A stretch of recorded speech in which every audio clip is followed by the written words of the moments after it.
7 shocking rules I enforce for guests in my haunted Rocky Mountain cabins. Never told until now. The sun dipped below the jagged peaks, casting long shadows that whispered secrets through the pines. In the eerie stillness of twilight, my guests stepped into the weathered cabin, unaware they were crossing a threshold into a realm where the past clung to every creak of the floorboards. I locked the door behind them, a shiver racing down my spine. The locals had shared tales of the restless souls wandering these mountains, each story more bizarre than the last. But tonight, they would experience the strange world I had cultivated for them, and it would be unforgettable. One peculiar rule governed everything. Don't trust the mirrors. Legend had it that they reflected not just the present but also what lurked beyond shadows, with faces, long-gone relatives staring back, pleading. Why did I enforce this? Because the moment Jennifer caught a glimpse of her own reflection at the cabin entrance, her laughter turned to a gasp, lips trembling as she threw her hands over her face, terrified. I'd seen others lose themselves in their own eyes, unable to pull away from the haunting gaze of the past. A chill hung in the air, and I could almost hear the buzzing energy of souls waiting to rise as they settled in. I felt the tension growing like a thick fog. They were asking questions, laughing nervously, but the unease wrapped around them like a cold blanket. Suddenly, the fireplace sputtered, flames flickering erratically, casting dancing shadows that twisted as if trying to escape the room. Is it supposed to do that? Mark asked, eyes wide. I shrugged, channeling calm, though my heart raced. The stories had warned of unexpected happenings, leaving a knot in my stomach. Before we continue, I need to tell you something important that's happening. YouTube has been making changes to their system, and many people are missing notifications from channels they follow. If you're enjoying the content, click the bell and select all notifications so you don't miss future videos. And if you can leave a like, it really helps me with reach. Seriously, it makes a difference. Oh, tell me in the comments where you're watching from. I'm always curious to know who's on the other side of the screen. Now let's continue. As the night deepened, the whispers began. They were soft at first, like the rustling of leaves. But as the clock struck midnight, the murmurs swelled, disembodied voices echoing through the halls, calling names I didn't recognize. I watched as Jennifer's face turned ghostly white, the firelight highlighting beads of sweat on her forehead. Mark shot a glance at me, disbelief etched in his features. They could feel it too. The air thick with anticipation, every thump of the old pipes sending jolts through their spines. And then, just before everyone was ready to bolt from the cabin, a loud bang came from the attic. It echoed like the sound of a heavy chest being slammed shut, loud enough for the walls to tremble. With their breathing quickening, our group exchanged terrified glances, hearts racing, the fear threads connecting us all. What was up there? Who or what could be waiting? Before I could react, they decided to explore. What would happen next? Would we confront whatever had awakened? Or would the night consume us in ways we never imagined? The attic door stood at the end of the creaking corridor, ominously beckoning like an open mouth ready to swallow them whole. Mark made the first move, pushing back against his skepticism. We can't just ignore that, right? He stepped toward the door, each footfall heavy with dread. Jennifer clutched his arm, her eyes wide and pleading. Maybe we should just stay here. Her voice trailed off, swallowed by the stillness. The others began to inch closer, drawn by both fear and curiosity. Stay together, I urged, my own pulse racing. I could feel the temperature drop, almost as if the house was exhaling a breath long held. The air crackled with energy, both electric and chilling.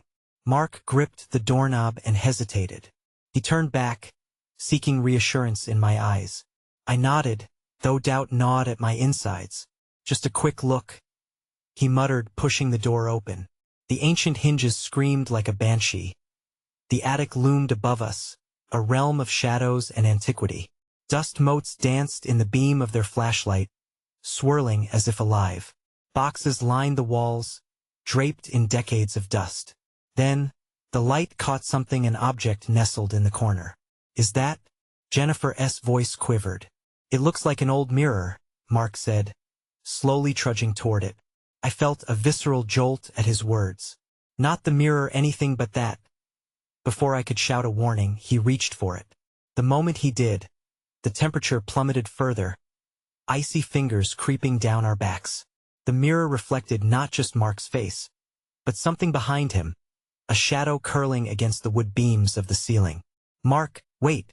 I exclaimed, but my warning was lost in a sharp intake of breath from Jennifer. The shadow flickered, morphing into a wisp of smoke interlaced with a face, a woman with hollow eyes, mouth stretched in a silent scream. "I can't look away," Mark muttered, entranced, trembling as if ensnared by some invisible force. "No, don't let it pull you in," I shouted, though panic thickened my voice. My heart thundered in my chest, pounding out a rhythm of dread. With a newfound clarity, I lunged forward, tugging Mark away from the mirror's grasp. He blinked rapidly, confusion mixing with horror as he broke from the spell. "What was that?" he gasped, stepping back, his pulse echoing in his ears. We retreated from the mirror, the eerie woman still hanging in the reflective surface, an embodiment of desperation. Despite an urge to flee, a strange compulsion rooted us in place. The shadows began to writhe, whispering secrets only half understood. "Look," Jennifer pointed toward the ceiling. A dark figure began to materialize, luminous against the frame of dusty beams. It was a man, his features shifting like fog as he faded in and out, and he reached out to us, mouthing words we couldn't hear. "What does he want?" whispered David, his face pale as if he had seen a ghost. We couldn't comprehend what was happening, the line between reality and nightmare blurring rapidly. Just then, the mirror vibrated violently, rattling with energy. It exploded in a veil of light and shards, casting sharp glints against the walls, and with it, the apparition vanished. We stumbled back, terrified and disoriented. The room was thick with an unnatural silence, a lingering echo of threats unsaid. "What do we do now?" Mark asked, chest heaving. "Get out," I shouted, my instincts screaming that doom lingered within those walls. We dashed toward the door, the atmosphere swirling behind us, filled with an unsettling energy. But as we crossed the threshold, something gripped my ankle, cold as death, and I fell to the floor. I turned to see the mirror's shards vibrating fiercely, pulling away from the floorboards, twisting as though gathering force for another apparition. What had we awakened? What horrors would come forth to claim us? I looked up at my friends, a new resolve igniting in my bones, but dread twisted in my gut as I realized. This was just the beginning. What awaited us outside that cabin door? Would the night release us, or would we face the consequences of our trespass? The electric buzz in the air intensified, and the weight of the shattered mirror's shards pressed down on my heart. Whatever force we had disturbed, it was angry. I clawed at my ankle, fighting against the icy grip that tightened around it like chains. "Help me," I gasped, my voice cracking as panic surged through me. Mark turned, eyes wide, but he was rooted in fear, frozen by the memory of the apparition that had haunted him just moments before. "Get her," Jennifer yelled, her hands trembling, reaching frantically toward me. David did the only thing he could think of. He lunged forward, wrapping his fingers around my wrist, pulling hard. But instead of freeing me, the force only tightened its grip, dragging me further into the dark void behind the shattered pieces. A sound like whispers surrounded us, swirling with a menacing rhythm, chanting something that sent chills down my spine. The shadows seemed to pulsate with intent, the darkness around us alive and moving. Get out, I'm trying." David strained, the muscles in his jaw clenching with effort. With a final, desperate yank, I felt the cold release my ankle, snapping like a rubber band. I tumbled to my feet, heart racing, fear morphing into determination. "Run. We need to get out of this place," I shouted, urgency overpowering the terror that had immobilized us moments ago. We bolted from the attic, the shadows closing in behind us, eager to reclaim what we had disturbed. I glanced back. The fragmented mirror glimmered, shards spiraling like a cyclone of glass and darkness. Outside, The cold night air hit us like a slap, grounding me in reality. We stumbled into the moonlight, gasping for breath. The woods loomed dark around us, a vast expanse of shadows, yet it felt safer than the cabin. Oh God! What was that? Jennifer trembled, her voice quavering nearly as much as her hands. Her face was pale, eyes wide, reflecting both fear and uncertainty. Let us just keep moving, I insisted, glancing over my shoulder. We can't stay here. We have to find help. The woods had life hidden in the darkness, the rustle of leaves, the crack of branches underfoot. Each sound vibrated with an eerie energy that clawed at my senses. But then the shadows around us shifted. A familiar aura wrapped around the trees, creeping towards us like a ghostly fog. Are they following us? Mark whispered, dread clawing at his voice. We can't leave. We have to fix this. Fix what? We broke something. We have to get far away. I panted. But my words seemed to fade into the night, swallowed by the suffocating darkness that loomed just beyond the treeline. Suddenly, the wind howled, rising like a wailing banshee, and a flicker of light erupted in the distance. It was like a beacon cutting through the darkness, pulsing rhythmically. Do you see that? David pointed, his brow furrowing with an unusual mix of hope and caution. Yeah, I whispered, squinting at the glow. We should check it out, maybe it can help us. As we cautiously approached, the feeling of dread intensified. The space around us was charged, electric, as if reality itself were warping. But my instincts screamed at me to run. Wait, we shouldn't. Before I could finish my warning, the light burst forth like a supernova. In that blinding radiance, ghostly figures appeared, silhouetted against the blaze, beckoning us toward them. What do they want? Jennifer cried, clutching Mark's arm tightly. The air was thick with uncertainty. I felt it then, the overwhelming sense that we had crossed a line far from safety, deeper into a realm that none of us understood. As the light pulsed closer, the figures flickered, faces morphing into the shapes we recognized from the mirror. Do they want us to join them? My voice trembled, realization settling like ice in my chest.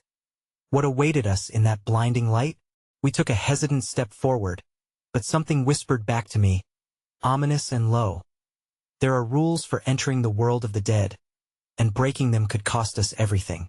I swallowed hard as we stood on the precipice of our next choice.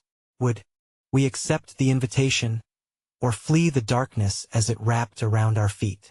The glow enveloped us, a cosmic whirlpool of light and darkness, pulling us to its center.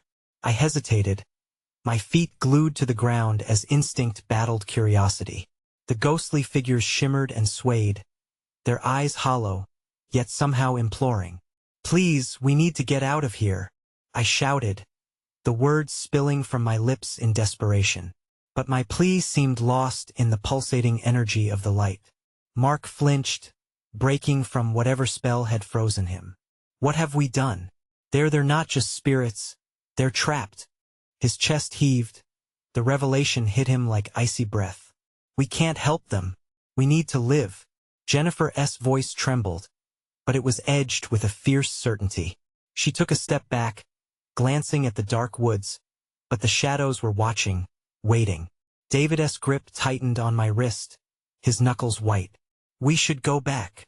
The figures surged forward, spectral hands reaching out. They drew closer, their mouths silently chanting, twisting in an eerie semblance of communication. I staggered back, heart thundering in my chest. In a flash, the light flickered, revealing the faces I had seen in the shards moments before, faces reflecting pain and longing. They looked just like us. Was this how we would end? Don't move, I gasped, my mind racing for solutions. We need to break the connection. We need to leave. I felt the weight of their sorrow pressing on me, but I couldn't give in. A gust of wind whipped through the clearing, tugging at our clothes, pushing us toward the light. The dark trees whispered, their branches reaching wildly. It felt like they wanted to shield us, yet somehow they were just as ominous as the figures. Run! Mark yelled suddenly, snapping out of his trance. We can't let them take us. With that command, our survival instincts kicked in. I yanked free from David's grip, and we broke into a sprint, darting back into the underbrush, the fear fueling our speed. The figures shrieked, their wails echoing through the night, mingling with the rustling leaves. "Where do we go?" Jennifer shouted, tears glistening on her cheeks. "Just keep moving," I cried, my heart pounding in sync with my desperation. We plunged deeper into the woods, branches clawing at our skin as we ran. Desperate glances back revealed shadows shifting, a dark mass gathering close. The light behind us flickered, but we couldn't deter our eyes from the path ahead. Suddenly, there was a loud crack. A branch snapped under Kevin's feet. He fell hard, gasping in pain as he clutched his ankle. The others froze. "Leave me. Just go," he yelled, fiery determination in his voice, though it cracked under fear. "Never," I gasped, fighting my own instincts. "We're not leaving anyone behind." The figures were relentless. I felt their wretched longing, a torment that twisted the air. They surged toward us, shadows hungry for souls. It was clear now. They needed us, and we were slipping from their grasp. "Help him," David shouted, and without thinking, I turned. As we rushed back, I pulled Kevin up, cradling him as best I could, while the others surrounded us, creating a barrier against the spirits. Pain surged through my muscles, and I could feel the cold seeping in again, slow, but creeping. The oppressive air grew heavier. The shadows rose like giants around us. "We have to get to the cabin," Mark urged, his eyes darting around, scanning for signs of escape. But that was a death trap we had just fled. Retreating would mean surrender. Yet what other option did we have? As the wails intensified, I felt the decision weighing on me like a leaden blanket. In that moment, I recognized the truth. Escape may not be possible. With every breath, we grew more desperate, the shadows stretching closer, eager to envelop us. "What comes next?" I whispered, my voice trembling with the weight of the unknown. And as the shadows lunged, I felt a rumble beneath my feet, a shifting, as though the very earth protested our plight. We were standing at the edge of something far greater than ourselves. Before we could react, the ground trembled, cracking open beneath. Would we plunge into the abyss, or find our way through the darkness? What truth lay in the depths of the void waiting to consume us? The question echoed, unresolved, as we faced our chilling fate. The ground split open, jagged and menacing, swallowing the air around us. I stood frozen for a heartbeat, shock mingling with the terror that coursed through my veins. The crack widened, revealing a dark void that pulsed with malevolence, a yawning chasm ready to devour us whole. "Move!" Mark screamed, breaking the spell. He darted to the side, pulling Jennifer with him. Panic surged in my chest as I felt Kevin's weight tugging me down, that I gripped him tighter, struggling to lift him. "Come on. We have to go." The wailing grew louder, echoing in the pit as if the shadows themselves were howling in anguish behind us. The figures surged closer, a tide of desperation and rage. I could see their faces more clearly now, twisted in eternal torment. But their eyes flickered with hope. "Let them help us," Kevin gasped, sensing my hesitation. "They want to save us." "No," I shouted back, urgency coursing through me. I could see the truth in those hollow eyes, but trust felt like a death sentence. "We can't trust them." As the gap widened further, the shadows moved as one, wrapping around us like a blanket of darkness. My heart raced, each pulse a reminder that we were running out of time. "Help me," Kevin begged. I could feel his fear mingling with mine, escalating into a suffocating panic.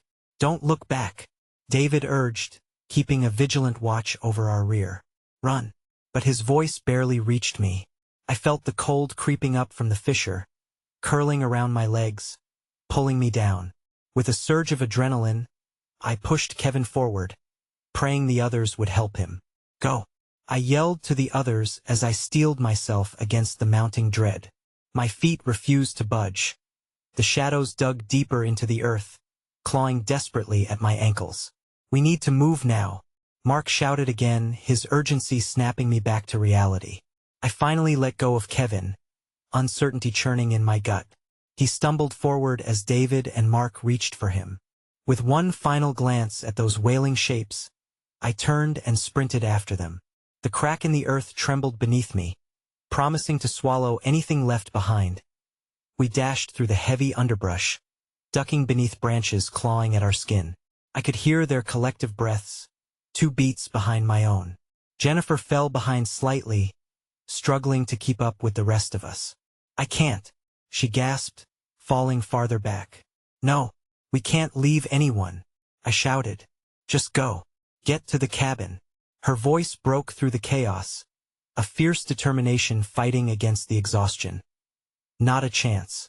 I won't let you sacrifice yourself."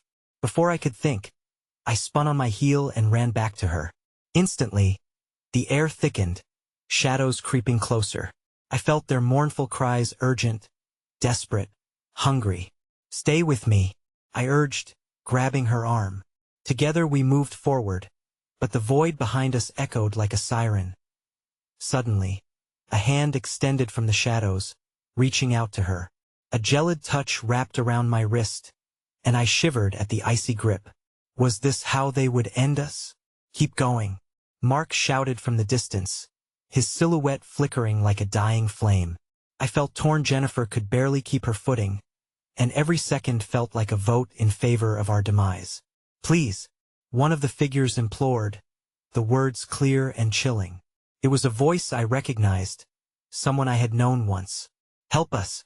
"No," I screamed back, flinging my hand away from the icy fingers closing around me. I had to fight against this. I had to believe they were lying. That I in a frantic rush, I pulled Jennifer, who stumbled but didn't fall. The wails grew intense, wrapping around us like chains. Shadows clawed at our ankles, and the chilling whispers filled my ears. Join us, we made it back to the edge of the cabin's clearing, and Mark was there, scanning the shadows creeping closer. "We can't hold them off forever," he shouted, panic breaking his voice. The darkness felt alive, seething and hungry, as if it had a will of its own, intent on feasting on our fears and pains. I glanced back. The figures were rising from the ground more than just spirits. They were entangled in their own shadows, pulling us toward an unfathomable fate. "What do we do?" Jennifer's voice trembled beside me, the terror pulling her features tight. And then, I saw it, a flicker of light, a glint of something almost comforting amidst the chaos. A flicker of hope, floating just beyond our reach. "Maybe it's the way out," I pointed, urging the others to focus. But could we outrun the darkest parts of ourselves?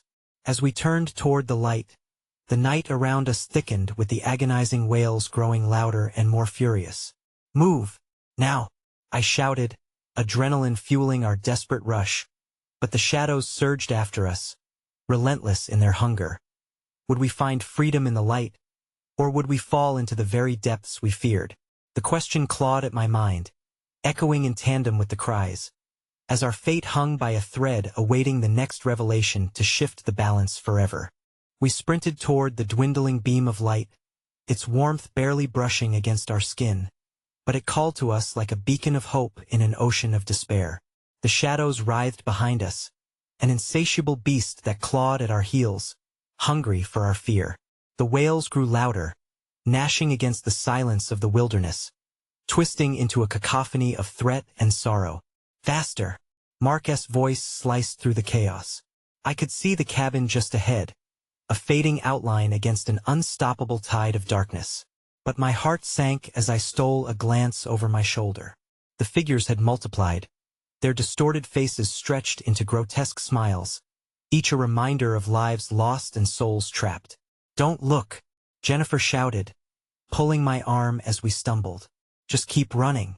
But it was impossible not to look. They reached for us, their hands mere inches away from our skin. Join us, they whispered, the familiar voice of someone I cherished slicing through the disarray. It was too much. The level of anguish spiraled, and I felt the icy fingers of panic wrap around my throat. "Stay close," I shouted, trying to keep Jennifer in front of me as Mark surged ahead. The cabin loomed closer, its silhouette growing more defined with every desperate leap. Home. Safety. The promise of escape. Suddenly, I felt it. The ground beneath us shook again, a violent shudder that sent us to our knees. The light dimmed as a shadow surged closer, and I sensed the void beneath us yearning to pull us down into its depths. The light flickered, making it seem distant. My breath caught as I grasped at the air. Please don't. Not now. Get up. We can't stop. David's voice struck like a thunderclap, jolting me back to the moment. I scrambled to my feet and pushed forward with renewed vigor. Up ahead, the door of the cabin swung open, barren and inviting. A hollow promise crafted by desperation. We're almost there, Mark yelled, his determination igniting a fire in my own chest. I pushed my legs harder, wings of adrenaline unfurling behind me as we surged anew toward the threshold. Please, help us. The figures were right behind, grasping, clawing, their moans unbearable, pulling at the strings of our resolve. But then, light burst forth from the cabin, a radiant glow that hit me like a wave. Felt tangible, almost alive. Mark reached the door first, tumbling inside the cabin, his silhouette swallowed whole by the brilliance. Get in, he yelled, a stark urgency cutting through the chaos. Jennifer followed, almost tripping over the threshold. I turned back for one last glance. The figures had hesitated, the light repelling them, making their shadows dance unnaturally as I crossed the threshold. The door slammed shut behind me, a resounding echo that vibrated throughout the cabin. We were safe for now. Chests heaving, we collapsed to the ground. The room felt foreign yet welcoming, filled with remnants of history, the walls adorned with old portraits, their eyes seemingly alive under the flickering light. What was that? I gasped, still trying to catch my breath. That was too close, Mark replied, his eyes wide and wild. We can't stay here. They'll all find a way in. What are you talking about? Jennifer shook her head, the tremor in her hands evident. We just escaped. No, David said, his voice penetrating the fear hanging heavy in the air. We didn't escape. We merely delayed what's coming. A shiver ran down my spine. Every fiber in my being screamed that we were being watched. The cabin had turned cold again, and the light began to flicker ominously, casting long shadows across the room. What do we do? Jennifer's voice faltered. My mind raced. The glowing flicker that had pulled me here, it couldn't just be a coincidence. The attic, there must be something up there. Something that can help. Mark pushed upright, determination blazing in his eyes. We need to find out what this place is hiding. As I nodded in agreement, the cabin creaked ominously, the floorboards whispering secrets of the unseen. The shadows outside started shifting restlessly, as if drawn to our movements within. Let us go, I called, leading the way toward the staircase that spiraled upward. Every step felt electrifying, the weight of anticipation wrapping around us like a vice. The whispers outside transformed into familiar voices, each one clawing at my sanity. But one thing was clear. We had uncovered only the tip of the iceberg. What secrets lay hidden in the attic? And would we uncover them before it was too late? The stairs creaked under our weight, the sound echoing like a distant reminder that we hadn't truly escaped. The air grew thick, almost suffocating, as we climbed higher into the unknown. Each step sent ripples of dread racing through me. What were we about to uncover? Mark led the charge, gripping the banister tightly. His knuckles whitened as he ascended, and I felt a tinge of fear seep into my own resolve. Keep your eyes open, he whispered, his breath barely audible. Jennifer and I followed closely behind, the flickering light casting dancing shadows that twisted unnaturally on the walls. The portraits seemed to shift, their painted eyes following our every move. I shivered, caught between the intimacy of the moment and the dread clawing at my heart. As we reached the attic door, I paused. The wood was weathered and warped, the knob cold beneath my fingers. This is it, I said, trying to bolster my own spirit. Whatever's up here, we face it together. With a nod, Mark shoved the door open. It creaked on its hinges, revealing a dimly lit space filled with dust-laden boxes and forgotten memories. The air was stale, heavy with the scent of mold and decay. Old furniture stood like ghosts, cloaked in sheets, giving the impression of long-forgotten owners still guarding their secrets. We stepped inside, immediately enveloped in an unsettling silence. The atmosphere changed instantly, a sharp drop in temperature that made my breath visible. Instinctively, I hugged myself, desperate to ward off the chill. "What now?" Jennifer asked, her voice trembling as she scanned the room. "Look for anything that might explain what we just encountered," Mark replied, setting to work rifling through the nearest box.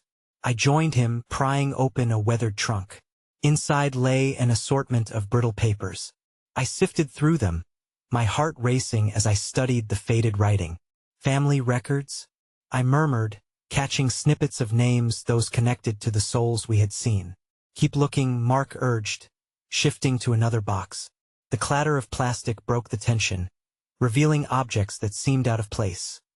A faded mirror, a rusted lantern, and what appeared to be a childish doll, its eyes large and unblinking.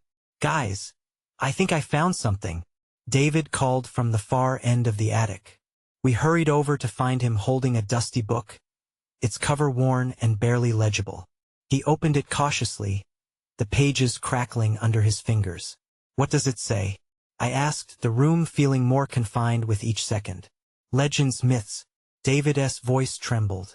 "It talks about this cabin, about how it's a keeper of souls, luring the lost."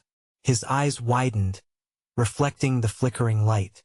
"They are drawn to the light but trapped in the shadows, forever searching for a way in. Is there something we can use?" I pressed, leaping forward. As he flipped through the pages, a sudden crash rang out below us. The cabin shuddered, a deep rumble echoing up through the floorboards. "What was that?" Jennifer shrieked, panic spilling into our safe haven. "Something's coming," Mark shouted, instinctively closing the book. The shadows at the far end of the attic seemed to pulse, stretching living, breathing forms, and the atmosphere turned electric. We had to act quickly. Whatever darkness was trapped outside wasn't going to be kept at bay for long. "Come on," I urged, moving toward the staircase, my heart pounding in my chest. "We need to barricade the door." Before I could finish, the attic door slammed shut behind us, the reverberation sending chills racing down my spine. "Now what?" David cried, eyes darting around for an escape. The walls groaned, and a deep, guttural voice sliced through the silence. "You can't hide from us," it echoed. Panic clawed at my insides. Had we stepped into a trap? What would we find behind the door? And were we really destined to become part of this dark legacy? The shadows and whispers intensified around us, a storm of longing and rage threatening to consume us. "Find a way out," Mark bellowed, desperation coating his voice. "Are we trapped?" Jennifer's voice shook as she pressed against the wall, searching for any escape. But as the dark thrum grew louder, I realized whatever was happening, it was just getting started. What haven we discovered yet? And was it too late for us to turn back? What awaited us in the depths of our decisions? The air crackled with tension, our breaths hitching in our throats as the shadows grew thicker, smothering the last remnants of safety. The voice morphed into a guttural mumble, a sinister chant that filled the attic, reverberating in our bones like a warning bell. "What do they want?" Jennifer whispered, her eyes wide with terror. I could see the shimmer of her tears catching the dim light, and it twisted something deep inside me. "Maybe they just want us to leave," I suggested weakly, though doubt gnawed at me. There was no leaving. Not now. Mark's expression hardened. "We can't give in to fear." His voice cut through the chaos, a desperate plea that clutched at the strings of our resolve. "We need to find a way to contain whatever is trying to get in." But as he spoke, the hissing whispers morphed into laughter, cold and mocking. It echoed off the walls, melding into an unsettling symphony that set my nerves alight. "You really think you can escape?" The voice dripped with disdain, sending shivers down my spine. David dropped the book, his hands trembling. What if we're the ones trapped?" The reality of it hit me like a brick wall. The book spoke of souls lured and bound, cursed to remain within these walls. We were intruders, perhaps nothing but playthings for whatever haunted this cabin. Focus, Mark shouted, laser-focused. He rushed to the window at the far end, its grime-covered glass barely letting in any light. There has to be another way out. I felt drawn to the dark corners of the attic instead, as if something were stirring there, lingering just beyond my vision. I stepped carefully, heart racing. Maybe there's a hidden passage? I suggested, half hoping that when I spoke, I de-summoned just the right answer. Jennifer reached up to the dusty rafters, her fingers scratching at the cobwebs. This place was never meant for us. It was made for them. The laughter intensified, morphing into a cacophony of voices, each one sounding like a tormented echo of a long-lost soul. The shadows writhed and twisted, rising from the corners, swallowing the dim light of the lantern. There was something fluid in their movement, something almost alive. I turned back to Mark and David, desperation rising in my throat. What do we do if we can't find a way out? Keep looking, Mark snapped, but I saw the flicker of fear in his eyes. I fumbled through the boxes, heart racing, until I came upon an old chest, adorned with strange carvings that pulsed with an eerie energy. I opened it with trembling hands, a cloud of dust enveloping me like a shroud. As it settled, I pulled out what appeared to be an ancient artifact, an orb, vibrant and dark, crackling with energy. Maybe this is what they want, I said, holding it aloft, the light refracting strangely. A breathless silence fell across the attic. Whatever it is, it's not ours to take, David exclaimed, taking a step back. Could be dangerous. But the shadows swirled closer, drawn by the object. Their movements became frantic, angry, desperate. Give it to me, hissed the deep voice that echoed in my mind. You cannot deny your fate. I froze, my heart pounding so loudly I thought it might alert the shadows. Do we trust it? I asked, the pulse of the orb echoing with my own heartbeat. Will this stop them? Merely holding it felt like igniting a fuse, the air quaking around me as if a storm were brewing. There was a choice to be made: lead us deeper into darkness or cast our fate in light. Or we could be sealing our doom, Jennifer whispered, her voice trembling as the shadows lurked closer still. Every second that passed felt like a countdown. The orb glimmered, begging me to act, and I had to decide. What should I do with this power grasped in my palm? Please, don't let it be too late for us. The words slipped from my lips as I held my breath, and the shadows pulsed closer, weaving an almost hypnotic tapestry around us. But before I could even question the artifact's promise, the attic erupted in a loss of light as a hand extended from that swirling mass, a hand that someone recognized all too well. What lay beyond that swirling darkness? And would we succumb to the very thing we were trying to escape? The choice was looming, and the shadows licked at our heels. The hand emerged, skeletal and twisted, fingers that seemed to stretch endlessly toward me. My breath caught.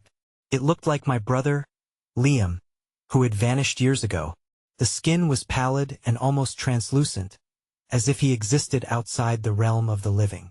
A chill wrapped itself around my heart, locking it in place. Help me, his voice was a raspy whisper, yet it resonated deep within me. You don't understand, Liam? I stammered, the orb trembling in my grip. Is that you? Do not listen, Jennifer screamed as the shadows pulsed in rhythm with my heartbeat. It's a trick. The shadows laughed again, the sound a cacophony of tortured souls, mocking every ounce of hope left in the attic. The temperature dipped, and I could see my breath in front of me. My instincts screamed for me to drop the orb, to flee, but the connection to the apparition was too strong. Don't be deceived. Mark's voice cut through the chaos. This isn't him. It can't be. Liam's form blurred at the edges, wavering like a mirage in the desert. You need to face the truth. You have to let me go. His words dripped with sorrow, but the shadows around him writhed with a hunger that gnawed at my insides. What truth? I shot back, my heart racing with every pulsating beat of the orb. What do you want from us? Set me free. His voice morphed into a shrill lament, reverberating through the wooden beams. Do it. You can't let them keep you forever. The shadows tightened their grip, closing in from all directions. A living entity that was ready to phase my brother out.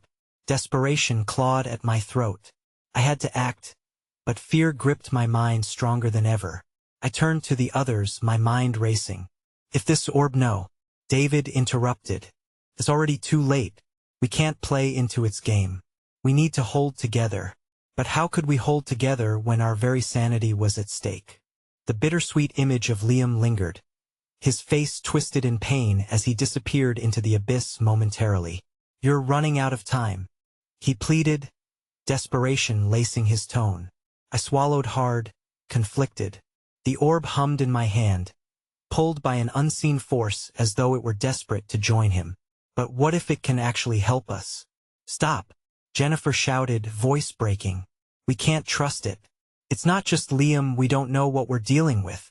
But the shadows seemed to devour her words, twisting them before sending them back to us like a cruel joke. I had to make a choice, and every second felt more suffocating than the last. Whatever is out there, we need to confront it, Mark insisted, stepping towards me, determination plastered across his face. But his eyes mirrored the trepidation swirling around us. He wasn't so sure anymore. Liam's voice echoed in my mind, a haunting melody of hope and despair. I could feel the orb vibrating with potential, a promise of liberation or destruction. Choose, it urged, silence falling like heavy fog. With trembling hands, I breathed in deeply, the decision looming like a storm cloud over us. Give it to me. The demand boomed through the attic, filling the space with raw authority. A hand surged from the shadows, colossal and dark, a harbinger of doom. In that moment, panic surged through me. No, I screamed, clutching the orb tightly to my chest as shadows encroached, their icy tendrils wrapping around my ankles. And then, right before the darkness swallowed my vision entirely, I heard the whisper once more. Is your only chance? What had I unleashed? And could I possibly save the others from the choice already made? The abyss loomed, hungry and eager, urging me to take the plunge. Would the orb change everything or ignite our undoing? The choice weighed heavily, and as the shadows pressed in, the lines between friend and foe blurred like smoke. The room was charged with electricity, a thick miasma of fear and uncertainty clinging to us as I held the orb. It pulsed in my hands, a dark heart beckoning to join the shadows creeping closer, as whispers grew louder around us. It's your only chance floated through my consciousness, wrapping around my resolve like a vice. I had to decide. My brother's distorted face lingered in my mind, a siren song calling me to trust, while the shadows hissed, their intentions cloaked in darkness. No, I shouted, my voice ricocheting off the rafters. I couldn't let the specter of my brother sway me. Mark moved forward, a solid presence grounding me. Whatever happens, we are not lost. His voice was a lifeline tethering my swirling thoughts. We faced this together, but as the shadows twisted and fell upon us, I felt the weight of our choices pressing down, forcing me to confront horror hidden within every fiber of the fabric surrounding us. The figures lunged forward, their grasping fingers only inches away, and within the hollowness of their forms, I could see the faces of everyone they had snatched away, people trapped in an eternal game they no longer wished to play. Everyone settle, Mark roared, urgency giving him strength. We withstand this haunting or we become part of it. In a rush, I turned to the others, fear etched on their faces yet still burning with a hint of bravado. We must confront them. My voice trembled, but a steely edge crept in. We take control of whatever happens next. That orb, I held it tightly, it's our key. We use it. Together. Jennifer stepped forward, her eyes fierce. We either stand against them or be consumed. Make your choice now. In an instant, I drew a sharp breath, my fingers tightening around the orb, sensing the darkness all around, our fear fueling it. Here goes. With a deep roar, I thrust the orb into the middle of the swirling shadows, its light bursting forth like a beacon. It shot out rays that streamed through the darkness, illuminating the sinister figures in brilliant hues of blue and white. The very air crackled, bursting with energy. Light and shadow collided, creating a whirlwind around us. The shadows recoiled, faces morphing in pain. Faces of those mourned, lost among whispers of despair, caught between this world and the next, their once desperate gazes shifting to realization. Then, in that moment of pure chaos, hope erupted. The cold shadows flickered, vibrated, as if drawn to the intensity of our will echoed through the light. "We can save them," David shouted, his voice empowering. "They want freedom." The weight of the darkness receded slightly as I felt the orb surge with power, intertwining with our resolve to reclaim what had been lost.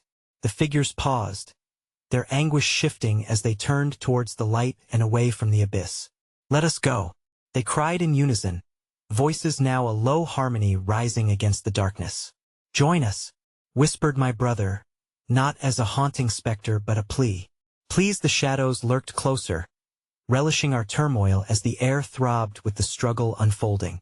"No," I bellowed, not in anger, but triumph. "We will not lose. Not today." With one breath, we focused together. I felt the orb pulsating, near overwrought but still alive, radiating warmth, the strength of our collective resistance. "We can rewrite this fate." Light erupted from the orb once more, blinding in its luminescence, casting the shadows back as we stood united. With every ounce of will we possessed, we pushed. "Let them free," Mark shouted, and in that single command, we bound ourselves together, forming a shield against despair. The light grew brighter, swirling like a cyclone as the figures began to dissolve, their torment releasing into the light that engulfed them. "What you have broken will be mended," they cried, their faces transforming from hollowed shades to luminous beams of freedom, pushing against the oppressive night. Finally, with one last surge of belief, we extinguished the shadows. The whispers faded, their cries transforming into songs of gratitude, lifting the burden that had haunted this cabin for centuries. The orb shattered into a million tiny luminances, showering us in a cascade of hope. Weaving through the air like fireflies on a summer night, silence roared, slowly easing into stillness, grounding us in the sacred aftermath. And there we stood, hearts pounding, tangled in emotion. Fear yielded to relief as we regrouped, gazing at one another with dawning comprehension. Sweat-soaked and shaking, we had done more than escape. We had confronted our worst fears, wrestled with our dark legacies, and won. "We're free," Jennifer murmured, finally breaking the silence. "We're not trapped anymore," Mark added, the reality settling in layers of disbelief. But as the moon cast gentle light through the attic, we understood the truth. We were changed. The shadows had stirred something deep within our souls. We now carried the stories of those we had freed, a burden we would honor as we made our way down the creaking staircase. The cabin felt different, lighter and almost welcoming. Though remnants of our night haunted us, they transformed into echoes of lives reclaimed. "Let us get out of here," I said. "And never come back." "Agreed," David mumbled, still shaken but with earnest power coursing through him. I pushed open the door, a fresh gust of wind brushing against us as we stepped outside. The veil of night had lifted. The forest whispered in welcome. We would carry their memories and stories shared, onward in our lives, different but never forgetting what they taught us. As dawn broke anew, I breathed deeply, relief washing over me. Our future was bright despite echoes of the past, tempered by growth and resilience. No hauntings could ever overshadow that. Letting go of fear wouldn't be easy, but it was ours to carry, a lesson learned in darkness but ultimately transcended into light. This chapter in our lives closed as I felt a new beginning stir within, ready to be written. Now, there's one last thing to share. You need to subscribe now if you don't want to miss more exclusive tales. Smash that like button to feed the algorithm and keep these stories alive. Flood the comments section with all your reactions and theories about this ending. And please, share this video with at least 5 friends who must see this thrilling conclusion. Don't wait even one more second. Your support means everything.